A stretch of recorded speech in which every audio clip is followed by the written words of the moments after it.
कभी सोचा है कुछ लोग ना दोस्त बनाने में बड़े माहिर होते हैं। ऐसा लगता है जैसे उनमें कोई मैग्नेटिक पावर हो।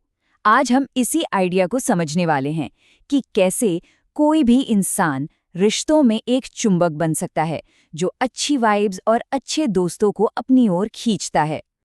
तो सवाल ये उठता है कि ये मैग्नेटिक पावर आती कहाँ से है? कोई भी बेहतरीन दोस्तों को अट्रैक्ट करने वाला मैग्नेट कैसे बन सकता है? चलो पता लगाते हैं। तो ये दोस्ती का चुंबक आखिर है क्या चीज? देखो, ये कोई ऐसा इंसान नहीं है जो लोहा या स्टील खींचता हो, नहीं। ये वो इंसान है जो दोस्तों को, खुशियों को और अच्छी वाली पॉजिटिव वाइब्स को अपनी तरफ खींचता है। और यही पावरफुल आइडिया हमारी आज की बातचीत का बेस है। तो इस मैग्नेटिक पावर को पाने का पहला सीक्रेट है आईने का नियम। ये कुछ वैसा ही है जैसे हम कहते हैं ना, जैसा बोगे वैसा काटोगे। और देखो, इस नियम का सीक्रेट ना बहुत ही सिंपल है। ये दुनिया एक बहुत बड़े शीशे की तरह है। हम इसे जो दिखाएंगे ना, ये बिल्कुल वही हमें पलट कर दिखाएगी। मतलब हमारे बिहेवियर का सीधा सीधा असर हमारे रिश्तों पर पड़ता है। सोच के देखो, अगर कोई दयालु है, ईमानदार है, तो जाहिर है वैसे ही दोस्त उसकी तरफ खींचे चले आएंगे। और दूसरी तरफ अगर कोई मतलबी है तो उसे भी वैसे ही लोग मिलेंगे। तो यहाँ सबसे बड़ी सीख क्या है? देखो, सवाल ये नहीं है कि लोग मेरे साथ अच्छे क्यों नहीं हैं। असली सवाल तो ये है कि क्या मैं खुद एक अच्छा दोस्त हूँ। हमें पहले वो दोस्त बनना होगा जो हम असल में पाना चाहते हैं। ठीक है, अब आते हैं दूसरे रूल पर। इसे कहते हैं इमोशनल बैंक अकाउंट। जैसे आईना हमारा बर्ताव दिखाता है, वैसे ही ये बैंक अकाउंट दिखाता है कि हम अपनी दोस्ती में इन्वेस्ट क्या कर रहे हैं। जरा इमेजिन करो, हर दोस्ती के अंदर ना एक इनविजिबल गुल्लक होती है। और ये कोई मामूली गुल्लक नहीं है। इसमें पैसे नहीं, बल्कि प्यार, भरोसा और सम्मान जैसे इमोशनल सिक्के जमा होते हैं। यही सिक्के रिश्ते को मजबूत बनाते हैं। अब देखो, इस अकाउंट में डिपॉजिट्स भी होते हैं और विड्रॉल्स भी। जब हम थैंक यू कहते हैं या किसी की मदद करते हैं, तो हम सिक्के जमा कर रहे होते हैं। लेकिन जब कोई वादा तोड़ता है या कुछ बुरा बोल देता है, तो सिक्के निकल जाते हैं। और अगर बहुत ज्यादा सिक्के निकल गए, तो दोस्ती पहुंच जाती है डेंजर जोन में।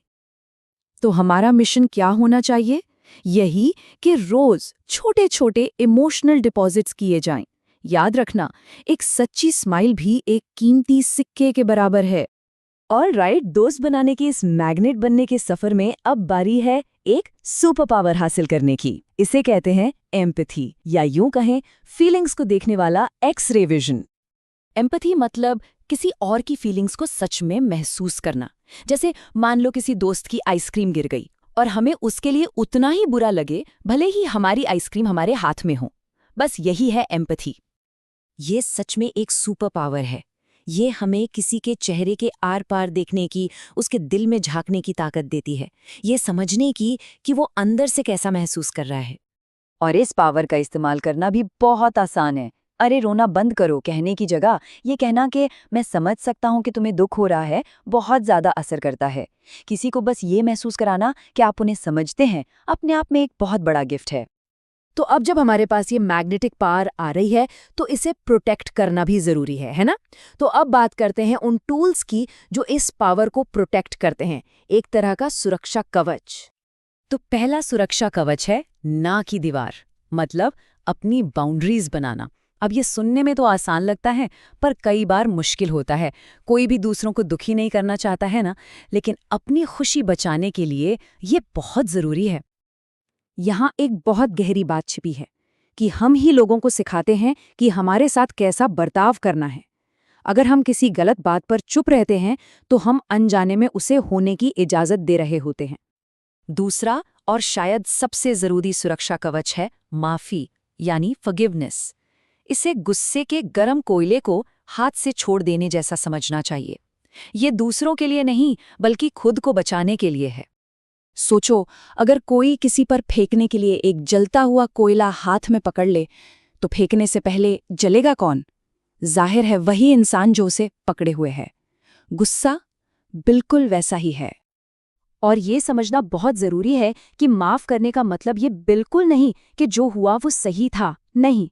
इसका मतलब है कि हमने उस जलते हुए कोयले को नीचे रखने का फैसला कर लिया, ताकि हम खुद को और जलने से बचा सकें और दोबारा खुश हो सकें। तो चलिए अब इन सारे पावरफुल आइडियाज को एक फटाफट सुपर मैग्नेट चेकलिस्ट में समेट लेते हैं।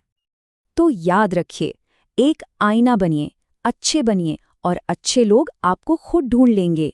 दोस्तों की इमोशनल गुल्लक को रोज छोटे छोटे काइंडनेस के कामों से भरिए। अपने एक्सरे विजन का इस्तेमाल करके दूसरों की फीलिंग्स को समझिए और सबसे जरूरी, गुस्से के उस गर्म कोयले को गिरा दीजिए। और अब जाते जाते एक सवाल, आज ऐसी कौन सी एक छोटी सी जमा है जो कोई भी अपने दोस्त के इमोशनल बैंक खाते में कर सकता है? सोचिएगा जरूर।